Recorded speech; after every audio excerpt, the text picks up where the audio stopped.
The moonlight fell gently on their window as Jessica and Michael entered their room.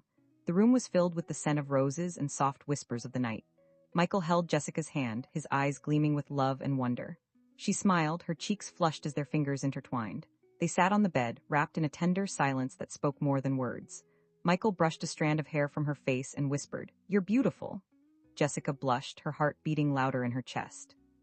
He held her close, wrapping her in his arms as she melted into him. Their lips met in a gentle, longing kiss full of emotion.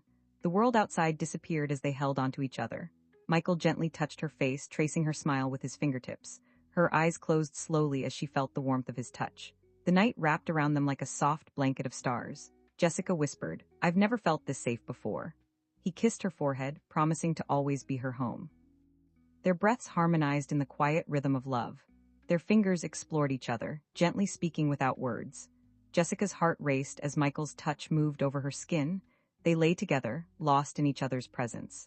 In that moment, time stood still and love spoke louder than ever. Their bodies drew closer, moving to the unseen music of the heart. She held him close, feeling safe in the rhythm of his breath. Michael whispered her name as if it were a prayer on his lips. Her fingers traced his back, writing love letters only he could read. The night grew deeper, wrapping them in a blanket of warmth and love. They made love gently, as if the universe had created this moment just for them. Their souls met in silence, becoming one under the stars. Afterwards, they held each other close, breathing in the quiet peace. Jessica rested her head on his chest, listening to the beat of forever. And in that night, their love became a story written in the stars.